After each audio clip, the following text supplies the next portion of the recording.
Welcome, all fellow wannabes. Welcome to the show. You are listening to the Wannabe Critic podcast.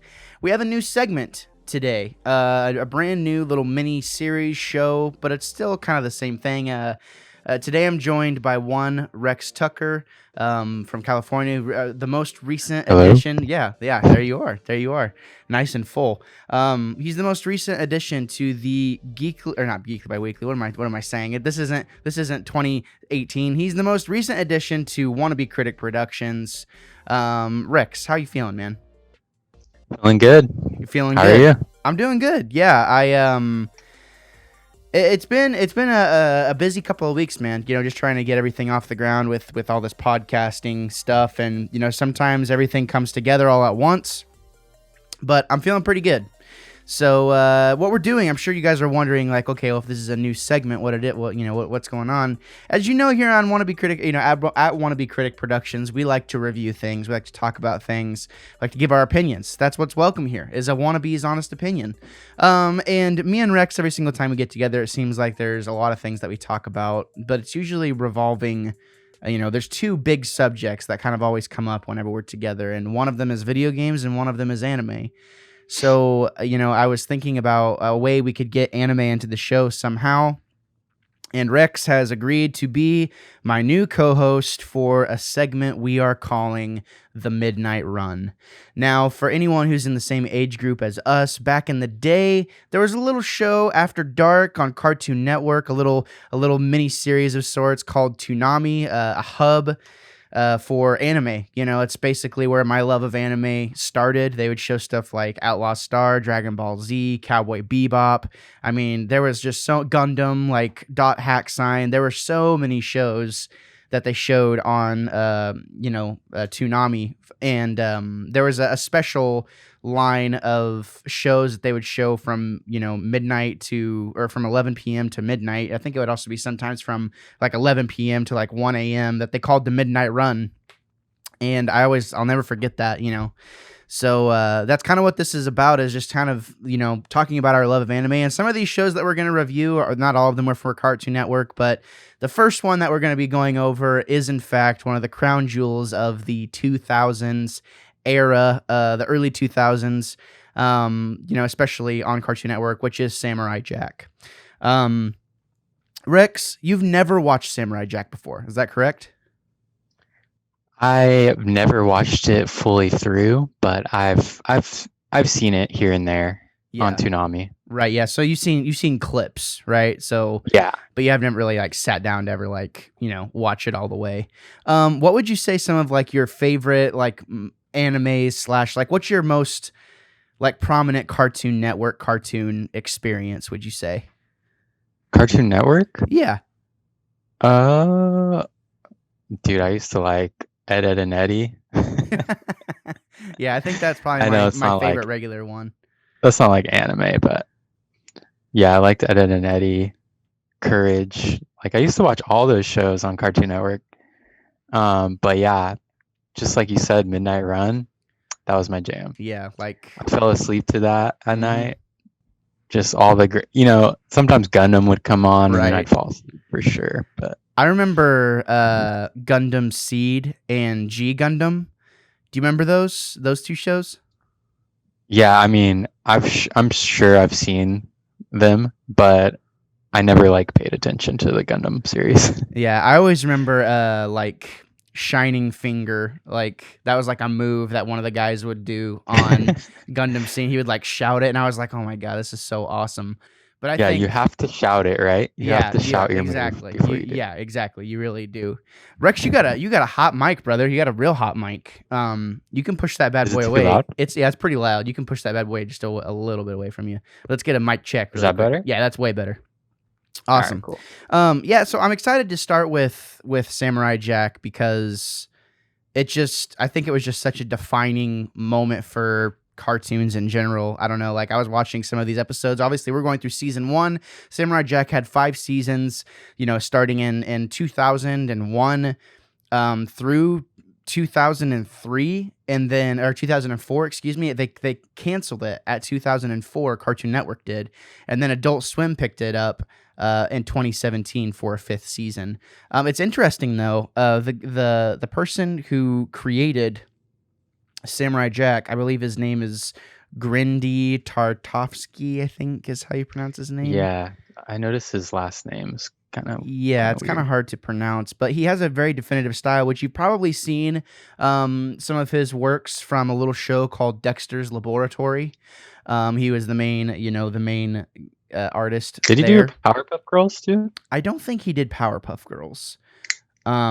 But he's working on another show right now called Primal, and then he did work briefly on the original Clone Wars show in mid 2002 and 2003. So he has quite so he has quite the pedigree of, things that he's worked on, some of the biggest names in cartoons, but out of all of them, I think my favorite is probably the one we're talking about today, which is Samurai Jack. So I love Dexter too, though. I do love Dexter. Yeah, that was like one of my favorite cartoons as a kid was Dexter's Lab. I think it was so crazy to me. I feel like some of the most unsheltered people you would ever meet at that age were people who watched Cartoon Network. But like there were so many kids in my class around that time, their parents wouldn't let them watch Cartoon Network because Oh, really? yeah, it's kind of interesting. Like they were kind of stuck to Disney and Nickelodeon, which, Cartoon Network kind of had the more tongue-in-cheek humor, like with Dexter and Ed, Ed and Eddie and Johnny Bravo and, stuff like that. Like that was my cartoons growing up. Of course I watched SpongeBob and stuff like that, but Yeah, I don't know. Mix. I feel like, I don't know. I just feel like the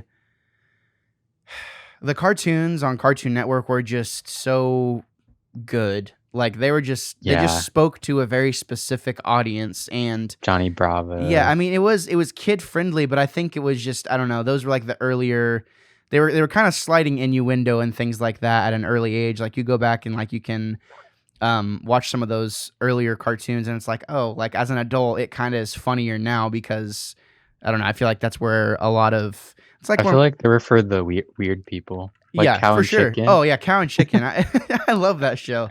That was such a weird show. Remember? Oh yeah, like it's like Ren and Stimpy or something. Yeah, and like I think it was the same artist that did Ren and Stimpy. That makes sense. I think it is. I could be wrong. Fact check us, everybody. If this was live, I'd say fact check us, chat. Someone clip that. Check your facts. Yeah, check your facts. So we are here though. We're excited to be talking about Samurai Jack season 1. Rex, I would ask you how you were doing, but I don't know when this scene. How are you? But you don't have to do the full thing. But I don't know when this episode's gonna come out. So how are you? How are things? Good. I don't have COVID as of yet, so that's always a plus. Yeah, it's man. I've been working a lot. COVID's really been ramping up. You work from home though, yeah? I recently started cleaning some pools on the side, so nice. That's been fun. Nice. Getting some sunlight. Getting a little bit of sun. Take a little bit of a dippy dip into the sun, into the customer's pool. You know what I mean? You're like, I gotta check the pH. Take a little dive. Just get a little. Take your clothes off. I mean, you probably have never done any of those things, which is probably why I don't clean pools on the side. And I wish I could do that sometimes because some of the pools out here are pretty cool. Mm-hmm. But in California, I mean, cleaning pools on the side, that probably brings a good little chunk of change, especially people go crazy for their pools out there. So yeah, it's good. It's good work. That's awesome. That's cool.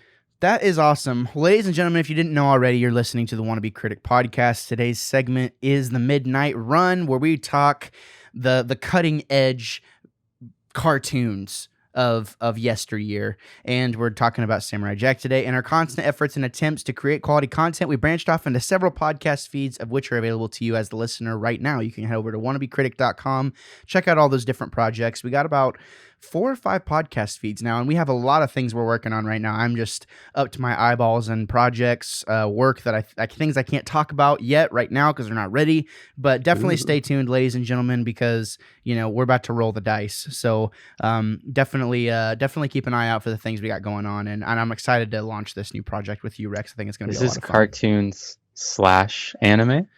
I mean, I think we should see what happens, because I feel like a lot of people, like, there's a lot of things that I consider anime, but it's like American anime. So like, to me, this is an anime in some ways. Right. And yeah, it's animation. Yes. I mean, come on. I think like But it's not like from Japan, no, right? yeah. So I think like even something like Avatar is an American anime, like Sword Art Online is an American anime, Ruby is like an American anime, stuff like that. So Sword Art is? I didn't know that. I think so. I mean, it's like the exact same style as regular anime. I mean, when you think about it, I think it's in the anime category on Netflix, is it not? We might have to have a debate episode on what constitutes as Yeah. an anime, because Like I I'm feel very. like if it has a manga,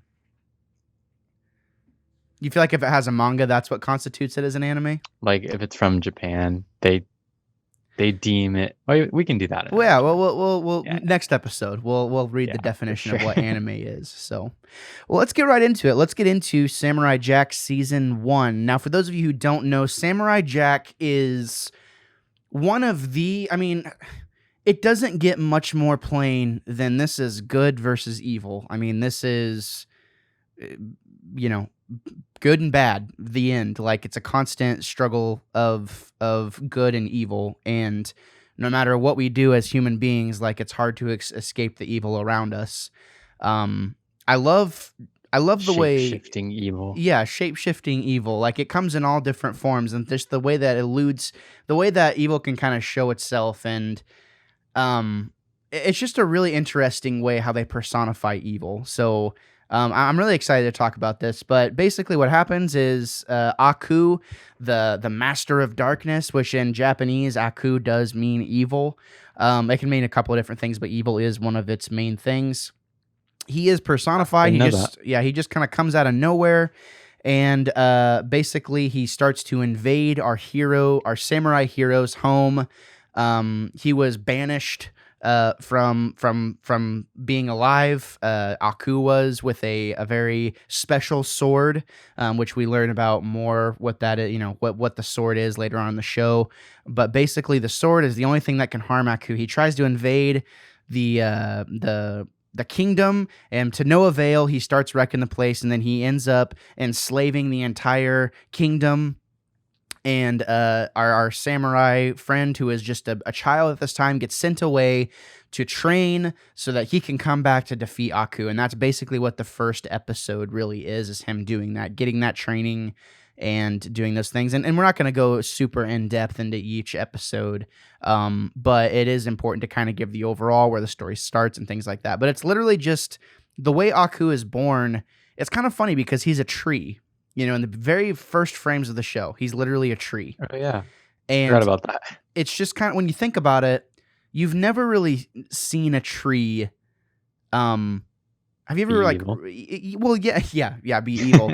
I think it's interesting how they use a tree for that though, because when you think about like where you're at, the canyon, like the tall trees, what are those called? The Redwoods. redwoods, right? So you don't really ever think about where those things started. They just kind of always been there, right?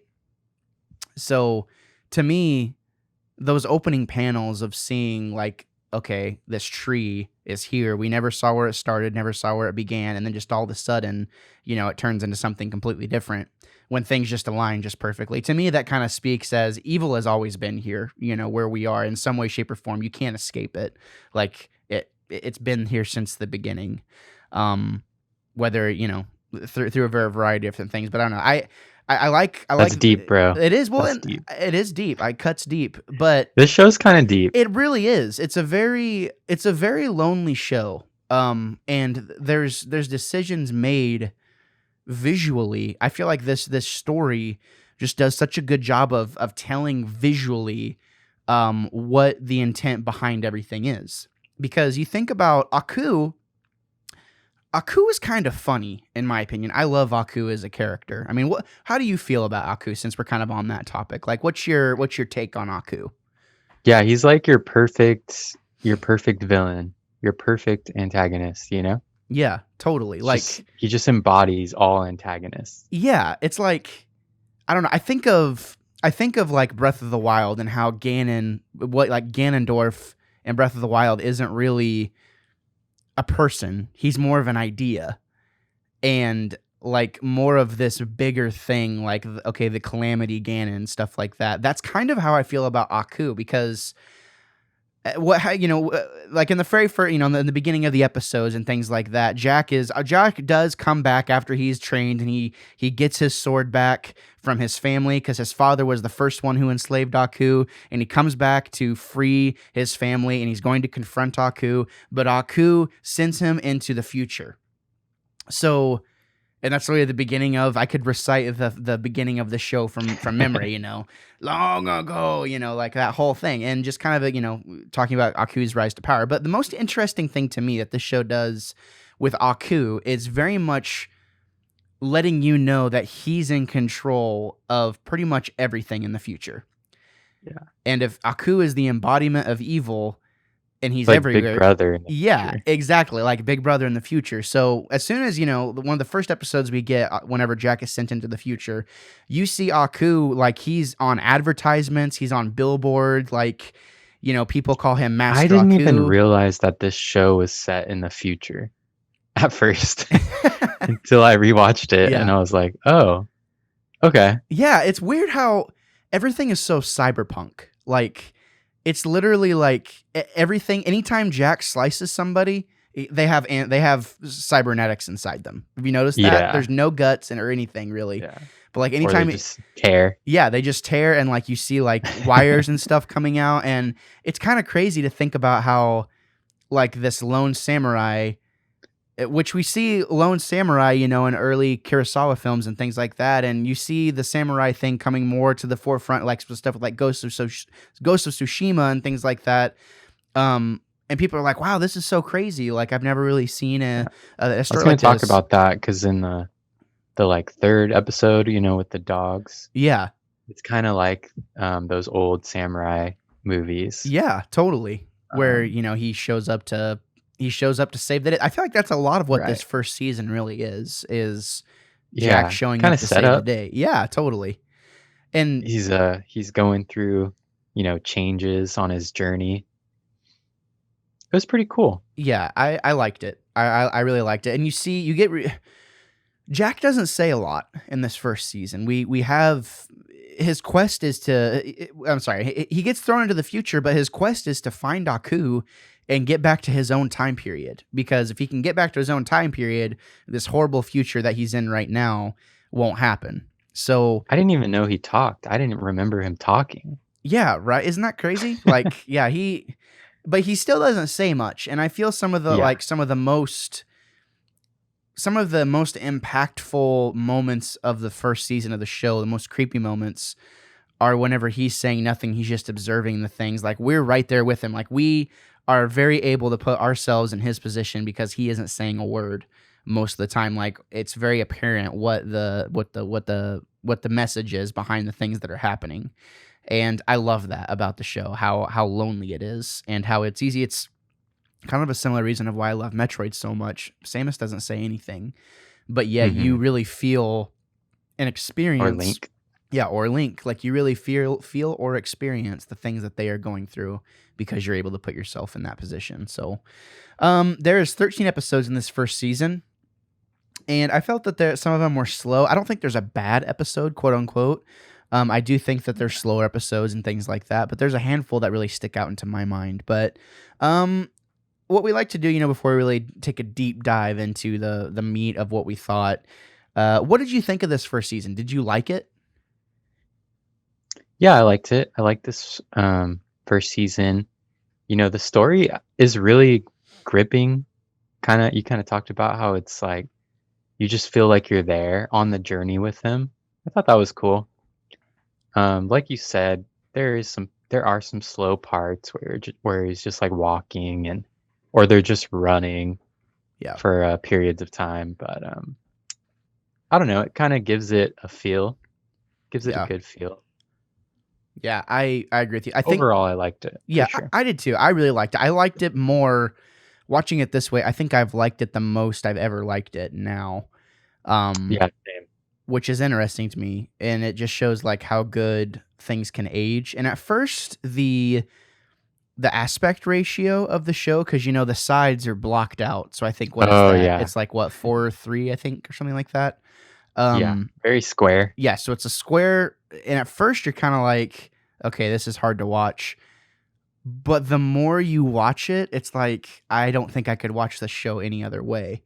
Um, so I hope it doesn't change, as time goes on. But anyways, I really liked it. Let's go through some of our favorite episodes. So overall, we both liked it. The first episode I'd like to talk about. The first three, like we have, the episode 1 is him with. It's like him training, right? Yeah, it's like him training. The second episode is with the dogs. The third episode was. Third episode is the dogs. Yeah, so like the second and third episode. Oh, he meets the dogs. Yeah, he meets the dogs in the second episode. Then, the third episode is him helping this colony of dogs, like against like a colony of dogs, like, and they talk and they're like, cheerio, like, help us, It's Jack. like Planet of the Dogs. Yeah, exactly. it really is. And they have like their own little place they've cut out, and basically he's trying to. And they're like trying to find their find their history. Yeah.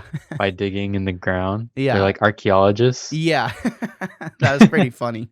Like playing off the dog's instincts and stuff like that. And we see, Jack get like, he's like in full samurai armor, which I thought was pretty awesome that the dogs help him make and stuff. It was a cool episode. The first 2 episodes are slow, especially the second episode. But once you get past that third episode, actually probably more like the fourth episode. I think the fourth episode is whenever like the more cosmic things start coming into play, because this is like your favorite fantasy story mixed with like a lone samurai story mixed with like cyberpunk. It's really, really cool. Yeah. Has the best of both worlds. It's wild. It's a wild ride. It really is. I think episode 4, it starts to get like emotional. Yeah, it really does, because you can relate, like, animals are being mistreated, and Jack wants to help.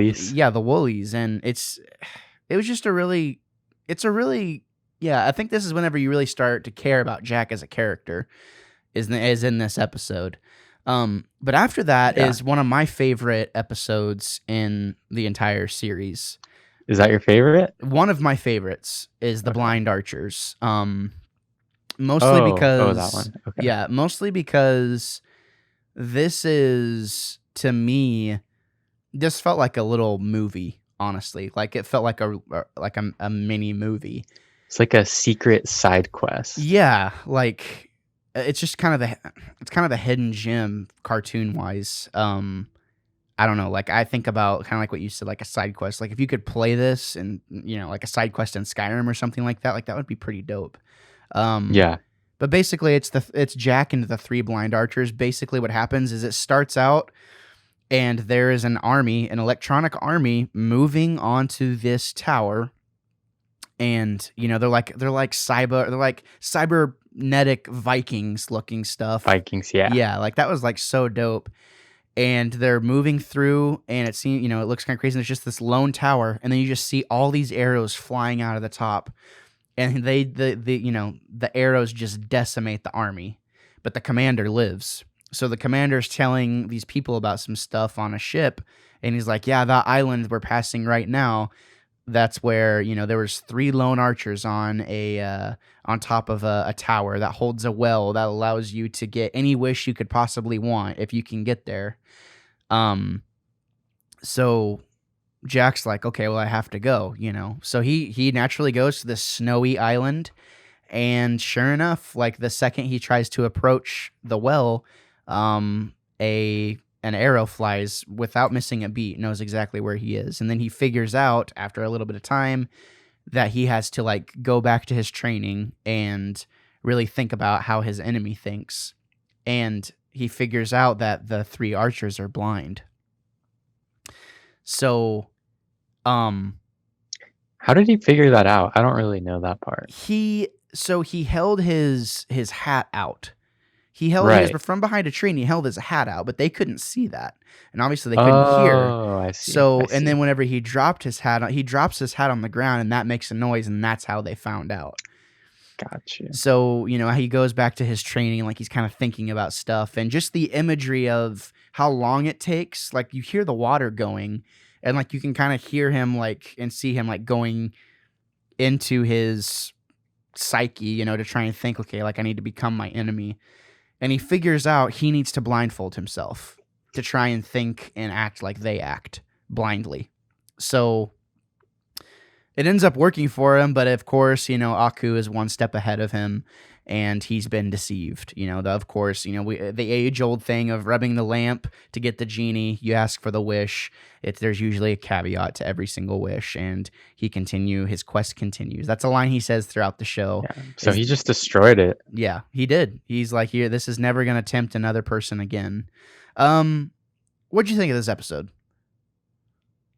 Yeah, I like that episode a lot. It's one of the more like side questy feeling. It also reminded me of the other episode with the Viking guy that he frees, Oh yeah. This is the guy with the machine gun for a leg. No.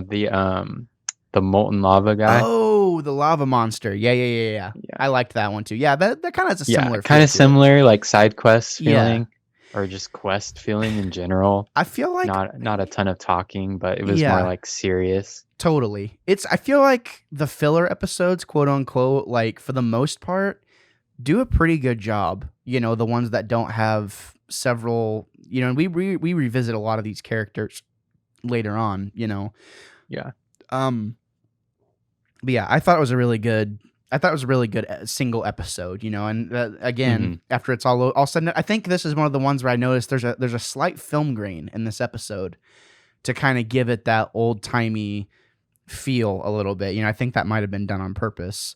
I didn't catch that. But just, I don't know, like there's just something special about it. I really like that episode a lot. So then later on, we get to one of my least favorite episodes, which is Jack in space. He basically is helping. He's in the water? No, that one was cool. Like Jack runs into some scientists, and he's basically, oh, you didn't like that one? No, I didn't really care for that one that much. Did you like it?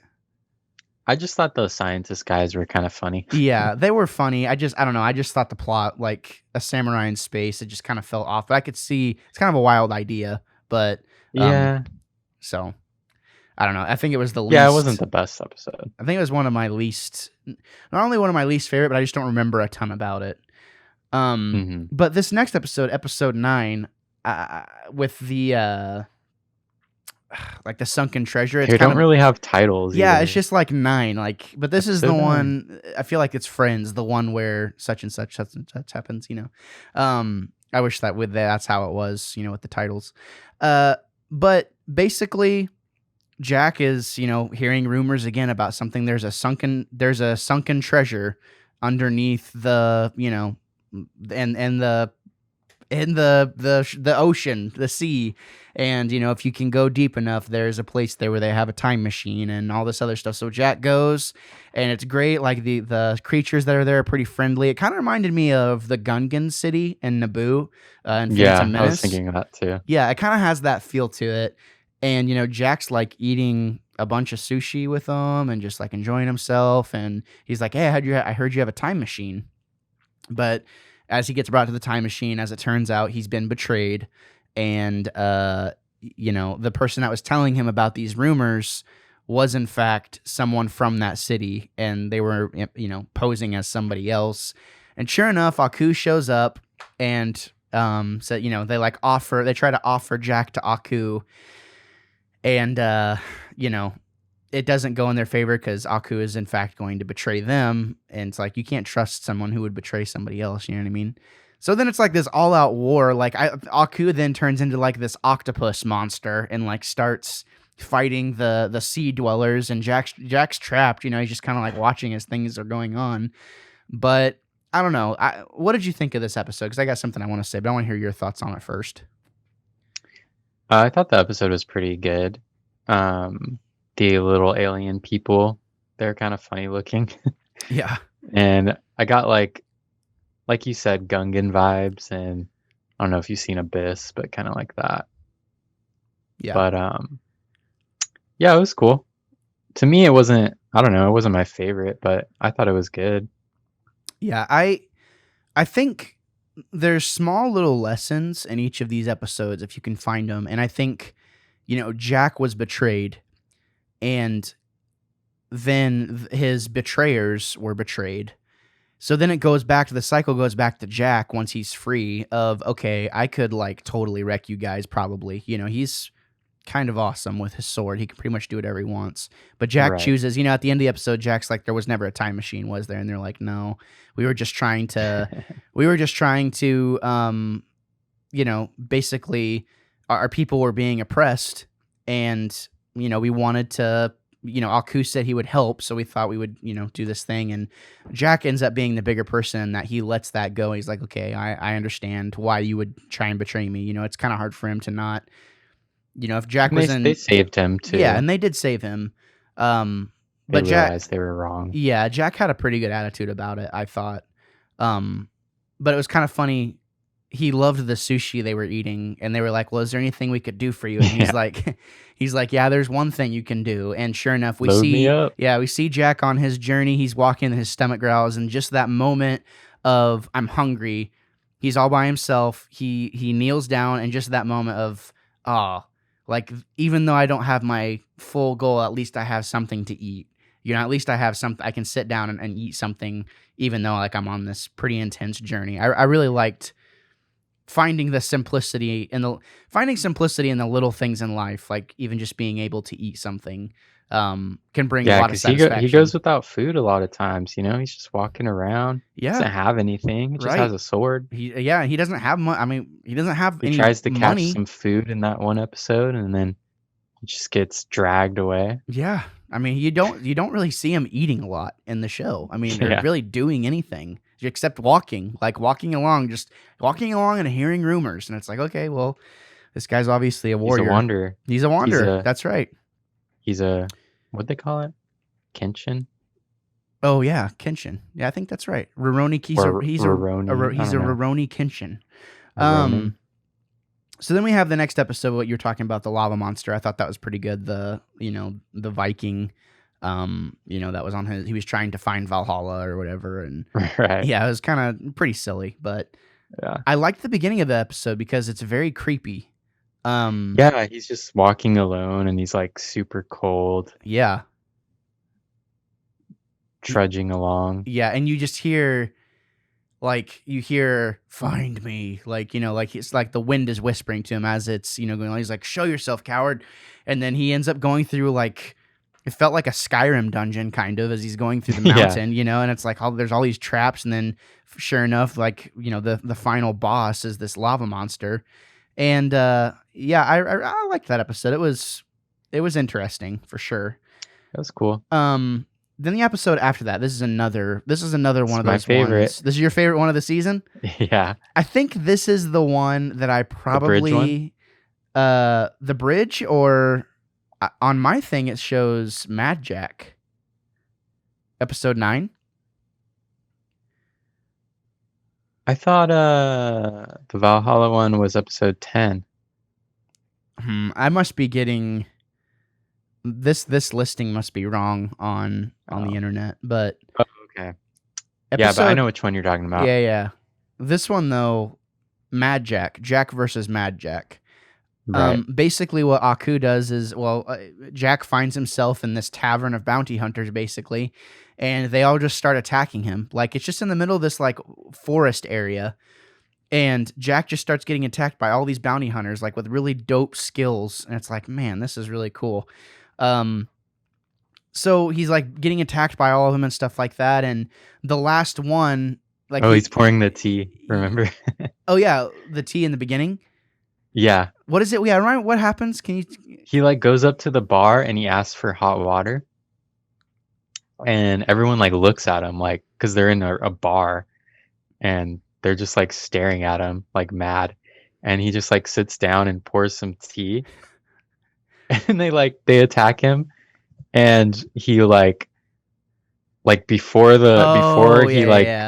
I don't know, before the last bit of water drops or something, he slashes them all. Yeah, in true samurai fashion. It's like those memes where you see someone they pull out their sword really quick and then sit back down and everyone just drops. It was so fast you couldn't even see it. Yeah, it was so fast you couldn't see it. As he's drinking his tea, everyone's in a violent stance, and then they all just drop to the floor, and then like all this huge. That happens a lot in anime because Yeah, it's hard to draw out. You're yeah, not gonna really see it. yeah, which is fine. I mean, it just kind of goes to show in a very easy way how talented your warrior is. You know what I mean? Like You Chimi, see another side of him this episode. you really I feel do. like. Yeah, and that's what I was kind of getting at is by this point in the series, it's pretty late on in the series whenever this happens. And, you can tell he's fed up. This is just so against his culture, so against everything that he knows.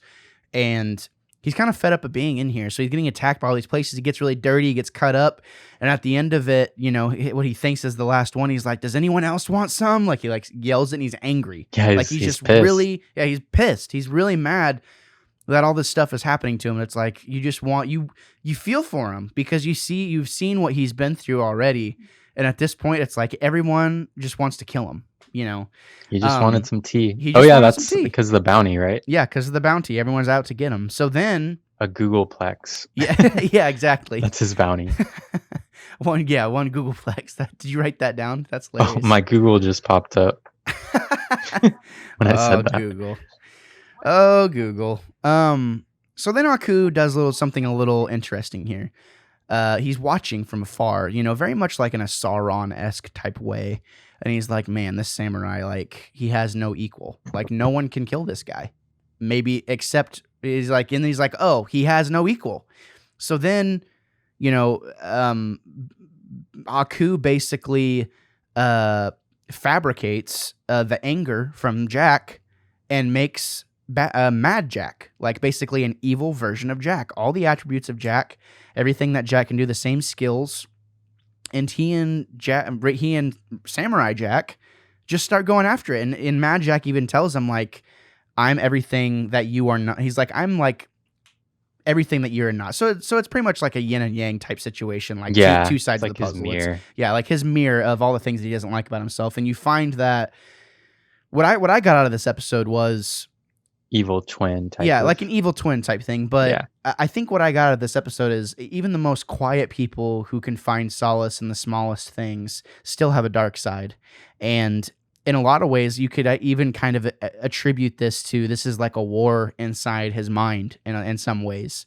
Or, if you wanted to feel that way, you could, in my opinion, because I feel like... Yeah, because Aku saw him getting angry. Yeah. And then kind of used it against him. Yeah, exactly. So, I mean, if we're kind of going back to that root idea of Aku being everywhere and like Aku's evil, like evil is found everywhere, even within ourselves, then, the warring against and trying to suppress those feelings of anger or darkness or whatever, it's a constant battle. And I feel like it's really well shown here of no matter what you do, whenever you're in one of those, a fit of rage, it's hard for your good qualities to combat those negative qualities, and it's hard for you to be able to calm down and say, okay, let me get some clarity. Because as soon as he calms down, Mad Jack goes away. And yeah, he's like, you don't exist or something. Yeah, exactly. Yeah, like there's no way for you to manifest if I don't show these qualities. And I thought that was self-control. I thought that was really good. Like a lesson in self-control, and just no matter how bad things get for you or how hard you're having it, like there's always a way. Like you just need to never forget that your bad side can get the best of you, and it can it can take over you. So you think about a good episode. It really was. And that's the little moments like this are just what make it, to me, just such a good show. Like they're showing us, they're not telling us, they're showing us. And it's well thought out. It really is. Yeah, I think, Jack is just a really interesting character overall. And if we've seen him just kind of keep his cool and be the cool lone warrior samurai hero, and then all of a sudden we see this negative side of him come out and he's having to fight that, and who knows, we could be reading way deeper into this cartoon than anyone ever really thought. But there's so many lessons. I feel like what's the point? What's the point of telling a good story if you can't talk about stuff like this, the things that you notice?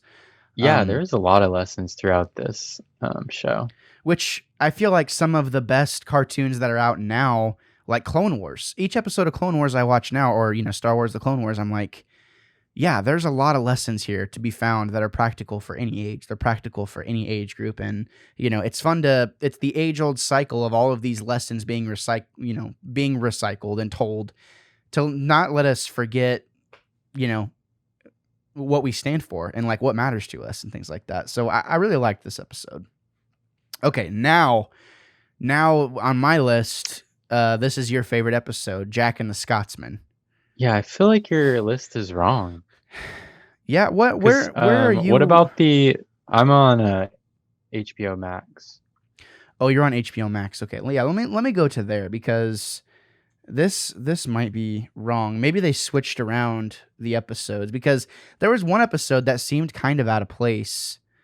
Well, you missed one too because there's one, remember, with the girl? Yeah, and that one says that that's later on my list. So yeah, let me sign in really quick. Yeah, I think it's because I wanted to talk about that one too, and kind of what not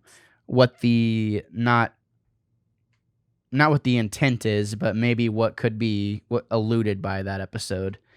But yeah, go ahead and explain Jack and the Scotsman really quick, and then we'll go back to what I was talking about.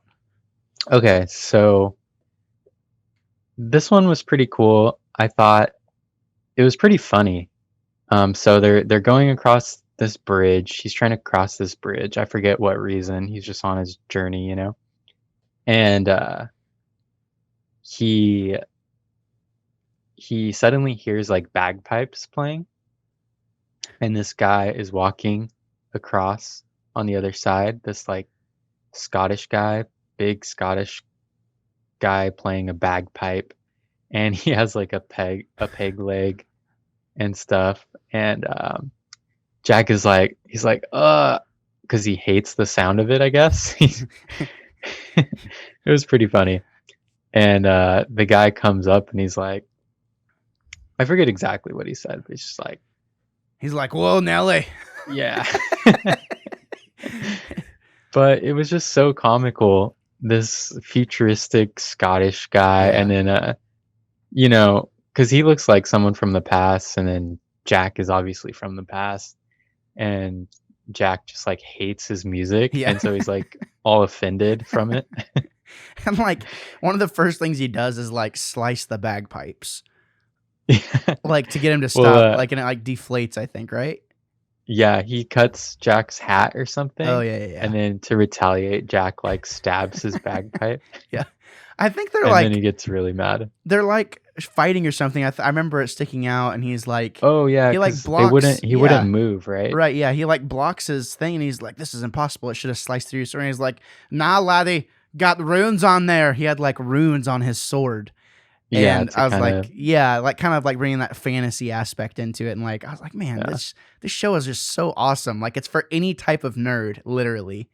Yeah, pretty much. Man. And, but yeah, on the bridge, this bridge, like, I guess it doesn't end. It like goes on forever or whatever. They don't tell you how long it goes on. Yeah. But, they like both meet, and then they like can't pass each other because he makes up all these excuses. Like he doesn't want to fall or whatever. Yeah. And then his leg is like a machine gun. Yeah. That was good. That was my favorite part of that character is like he has like one, he's like a pirate kind of too. Like it was just a very interesting character for sure. And the description, so they're like fighting, right?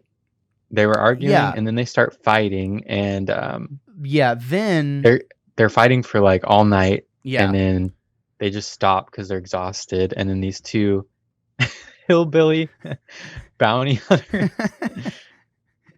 with the craziest accent.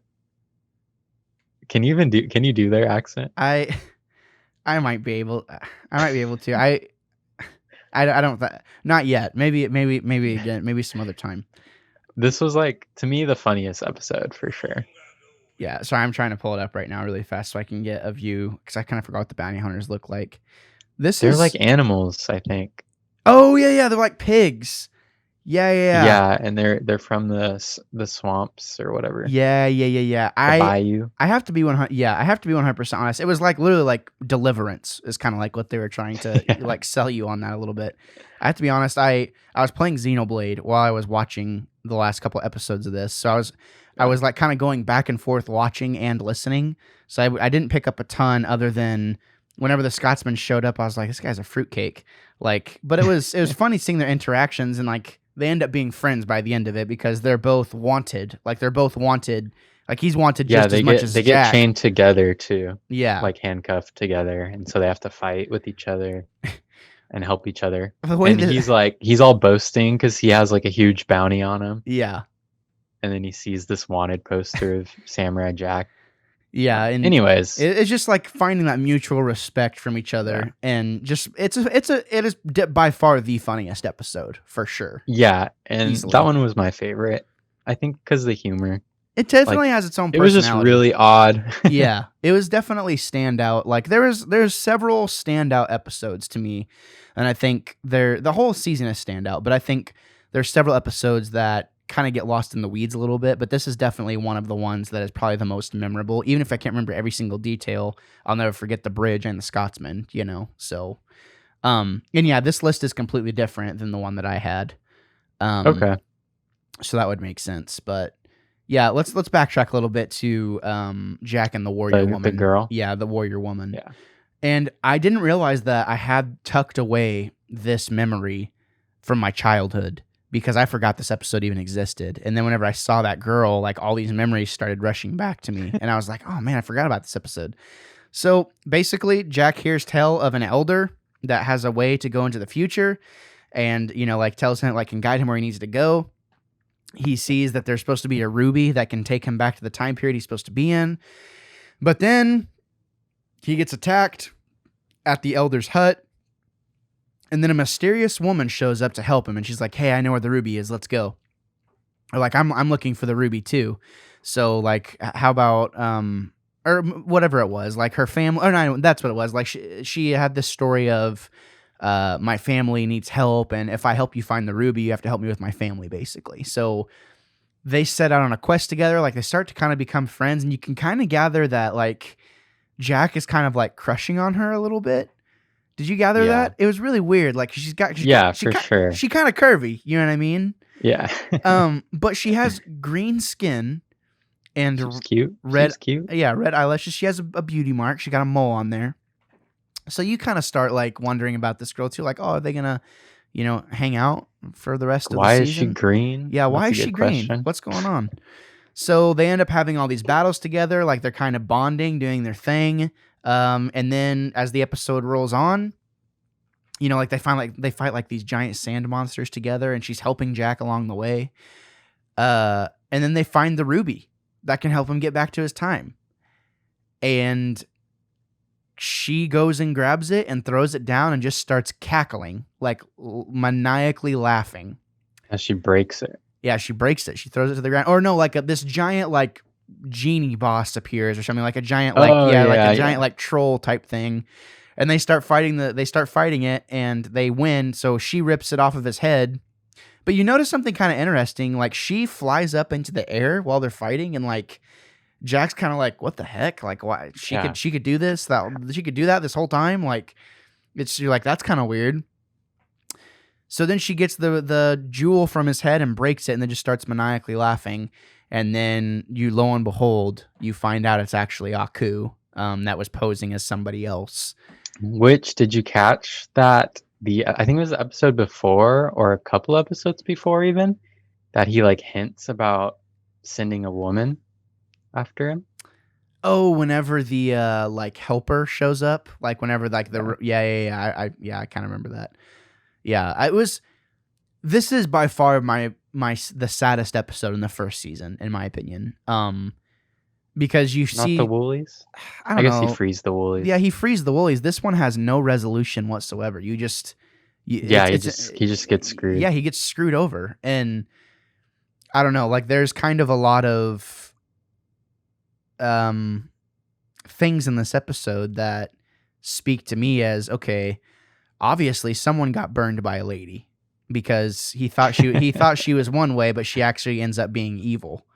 Right. Because I don't know, I feel like Aku is that's kind of what the idea they're trying to perpetrate is. Like, Aku is not really a man or a woman. Like, he's kind of binary a little, like, or non-binary. I mean, like, he's kind of just an idea. Like, yes, he has a man's voice, but we also see him as a woman here. So it begs the question of what is Aku? And to me, I interpret Aku as this is the personification of if evil had a personality. And Right. I think that this episode does a really good job of kind of showing that. And people could probably resonate with this episode and thinking like, yeah, I thought I loved a girl one time too, or I thought I loved, this person too one time. And it turns out they were absolutely evil in the end, and they screwed me over. Yeah, like now that we're talking about all these episodes and catching all these little lessons that you're talking about, Yeah, well, it's just like like, go ahead. those could just kind of fly over my head sometimes, you know? Just like, Well, you just kind of take it at face value for, it's like, yeah, oh, this is just a cartoon, it's just a story. And it's like, well, is it though? Because there's a lot of right. truths that are really just animated to try and tell you a bigger story, I think. And I think whenever a show can do that, the fact that we can even have this conversation about it, it has to be there because I don't just make it up out of thin air, Yeah, I mean, I didn't know we could talk about Samurai Jack this long, Yeah, for I sure. mean, you just don't think it's going to happen, but that's one of the reasons why I wanted to tackle this show.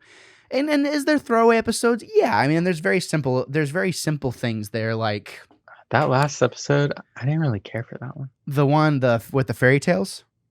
Yeah, Okay, so this is also one of my favorite episodes. that's your favorite? It's one of my favorite episodes in the season for sure. Okay. Because basically what happens is, the good versus evil thing, the theme of Samurai Jack versus Aku is starting to spread to the people, and the kids are starting to act out the scenarios. And I go back to whenever I was a kid, like, no, I'll be Darth Vader, you be Luke Skywalker, or you be Luke Right. Skywalker, I'll be Luke Skywalker, you be Darth Vader, and you very much see that thing happening. This kid's like, oh, I hate being Aku, blah, blah, blah, blah, blah. And Aku starts telling all these fairy tales and tries to make Jack look like the bad guy. Yeah. And he's essentially creating propaganda to these kids, Yeah. is essentially what's happening. And I'm like, and I just think about, have you seen a little movie called Jojo Rabbit? Yeah, I love that movie. That's Literally, one of my favorites. this episode is Jojo Rabbit, like, in so many ways of what, like, Yeah, I mean, I guess I didn't think about it that way. I was also half doing something else, kind of like you were with Xenoblade. yeah. So I got the gist of it, and then I didn't like care to watch the, where he tells the stories. Right. Yeah. Well, and it's funny because this episode actually kind of gets me to care about Aku a little bit. Because Aku is like, he has a goal in mind too, and obviously we have the age-old struggle of one force versus another force.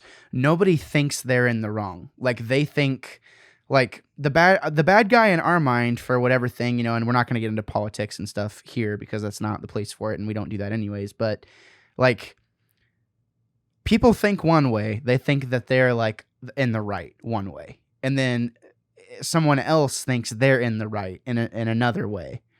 And in their mind, the opposite is the bad guy. Yeah. So if for Aku's like, everybody hates me. Like, look what I've done. Like, I've provided them all this stuff. Like, I've, like, evil has many faces. Commercial with commercials and things like that. Like at whatever industry that is. I don't know the right word for it, but evil tries to hide its many different faces, through money and things like that. And, Aku's kind of like, well, look what I've done for everybody. Like, what's going on? Listen, children, I'm going to tell you some stories. So he goes through all like these fairy tales trying to paint Jack as the bad guy. But all the kids are like, no, Jack wouldn't do that. Like, Jack isn't that Right. type of person. And every single attempt, Jack isn't in this episode. Like, Jack's last episode is the episode with the gangsters, which is by far the worst episode in the entire first season, in my opinion. Didn't really enjoy that one.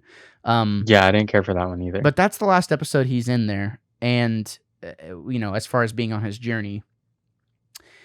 And, well, kind of, actually. Like, the last episode...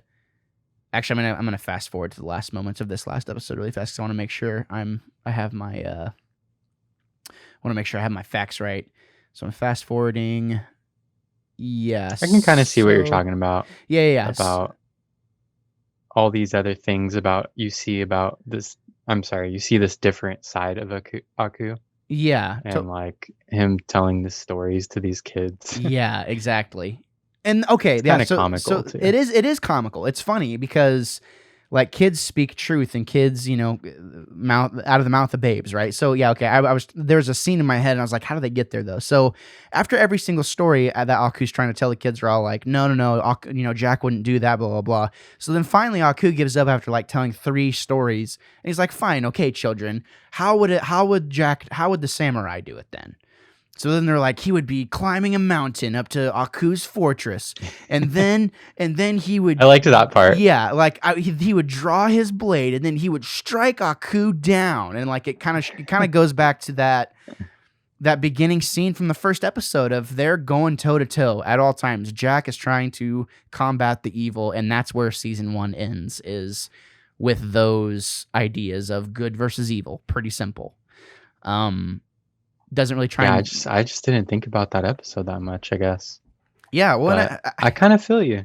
Yeah, you picking up what I'm laying down? It was a good ending. Yeah, it was. To that season. As far as first seasons go, this is probably one of the best ever. That was a good season of shows. Sure. So I really like it. I think there's definitely has its slow episodes. There's definitely episodes that. That gangster episode was just I just didn't care for it. The first 2 episodes are fine. The dogs don't really. Episode 1's good. Episode 2, where we meet the dogs, isn't my favorite, but it's okay. Episode 3, where he's helping the dogs defend their land, that one's cool. The Woolies is obviously great. The Scientists is okay. The one where Aku's a girl is good. The 3 Archers is good. Mad Jack is good. The Nabu, the Gungan episode's good. The Lava Monster's good. The Scotsman's good. The Gangsters are kind of throwaway. And then the last episode is pretty deep. It can go pretty deep as well. I mean, I don't know. I just feel like... Yeah, I just didn't care for the stories that he told, I guess. Yeah. Like, it just kind of... I was like, whatever. Kind of just filler. Kind of like felt filler. I'm like, well, why would they take the time? They've proven that they can have cool filler episodes. Why would they choose this? And it's like, they're trying to get us to think from... We haven't seen much out of Aku. Like they're probably trying to put us in Aku's shoes, and I think it worked for the most part. So I don't know. I think it's a good season. It reminds me of any negatives. I think the negatives of sometimes the loneliness can kind of wear out its welcome. In certain episodes, it kind of feels misplaced. I think that there was the blend of sci-fi and fantasy with samurai, with a samurai aesthetic, that doesn't always land. Like Jack in Space didn't really land for me. But not many, man. I think this is a pretty well told story. I think it's a pretty unique way to tell a story, especially like with the dogs. Like the dogs are hilarious, and just what comes out of the mind of these creators is insane to me, and I've never seen anything. It's a good story overall. Like the story is good. Yeah, I totally agree with you. I think the overarching thing of good versus evil is just kind of universal. It makes me think of something like Star Wars, where it's like it's just pretty simple. It's good versus evil, and dual perspectives can really change a story. Whenever they try and get you not necessarily to feel for the bad guy, but to put you in the bad guy's shoes. I always think that's an interesting way to tell a story. Yeah, I really like seeing that point of view because you don't see it that much. You really don't. But also, I'm noticing like a theme with why do we like samurais so much and just like anyone with a sword? I don't know. That's a good question. Why do we like them so much? I don't know, but I love Jack. Because it's like Jedis are the same thing. Yeah, it's like they have a laser sword. Sweet. Yeah, no, that's a good observation. But that's our review, ladies and gentlemen, of Samurai Jack Season 1 on the Midnight Run from the Wannabe Critic Productions. We're obviously going to continue with Samurai 2. Yeah, we're going to rate it. I'm going to let you go first. Is there any negatives you have? Okay, so my only negative was actually just the art style for me. It's not my favorite art style. because I feel like it is geared towards a little bit of a younger audience, and the art, when you compare it to other, I guess, animes, or I mean, if you compare it to other cartoons, it's fine with his style. Like, that's his style. That's it's cool. It's fine. But just for me, when I compare it to like animes and stuff, I just feel like there's the visuals aren't the greatest. I guess the style of it just doesn't like really click with me. But other than that, that's pretty much it. Like, everything else I thought was great. Yeah, I think I don't know if you can really consider this an anime. Like it's a cartoon, but Yeah, I think it's a cartoon for sure. you can tell it's inspired, definitely like inspired by anime, in my opinion. You know, and if there's people out there like, oh, well, Avatar isn't an anime or Sword Art Online isn't an anime, it's like, okay, well, it's obviously inspired by it. Like Hmm. it wears those And inspirations it's on an its sleeve. animation Yeah, for sure. and that's fine. Like if you want to get to the under the nitty gritty and classify it as whatever, it's like okay, fine. But undeniably, this is one of the best animated series of all time, and I'm just really happy we're reviewing it. What would you give it out of 10? I was going to give it a 7.5. Okay. Nice. I think that's fair. I'm not far off from you. I think I'm just playing it safe. yeah, I think it does a lot of things really well, and I think it's definitely has me engaged. I was very sad whenever I had to stop watching because I was like, I don't want to get too far ahead of Rex, you know, because you hadn't finished it yet. So I Yeah. think that's hard to do. But I really love it. It definitely brings back a lot of memories. I'm not looking at it through nostalgia, you know, colored glasses or anything like that. The That's what nostalgia, I was trying not to do, yeah. I mean, because as a kid, I liked watching it occasionally. I yeah, wouldn't follow the story, but right. And I that just thought it looked it was the cool. same thing. I could never stay up late enough and consistently be able to watch everything, you know. So there's that. But no, I love this season. I think it's good. I think it's one of the best first seasons of cartoons or TV. Period. I don't think there's many Yeah, better out there, honestly. So I'm gonna go 8 out of 10. yeah, So yeah. It's definitely like, I kind of feel like it's probably an 8, like 7.5 for me, just because I didn't enjoy the art style that much, um, and different things, like with some episodes being a bit slow, and that was it. There wasn't many negatives, um, and the story is one that we've seen a lot, so that's kind of why I did the 7.5. yeah, and I mean that's a big one though. Like that's a art style is a big part of animation in general. Like if you can't get past that, a lot of people can't get past certain art styles with certain things because it might be Yeah, dated. Like Rurouni Kenshin is one of the best or one of my favorite animes from my childhood, but the art style has just become so dated it's hard for me to watch sometimes. right. You know, so there's always I that like that one too. too. But yeah, I love that could be one we could review too. That's a really good story. So There's so many. there's so many. Which brings us to the next point. Thank you for listening, ladies and gentlemen.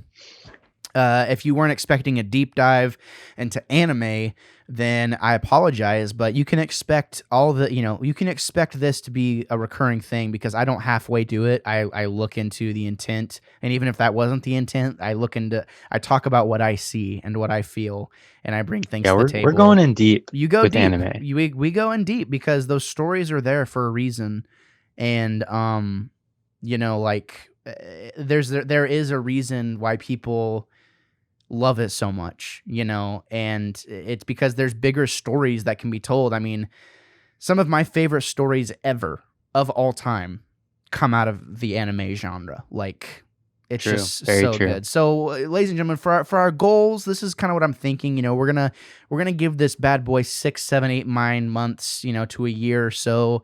And if we keep doing these little shorter series and keep it consistent, then we will tackle a pretty big series. And Rex is hearing this for the first time.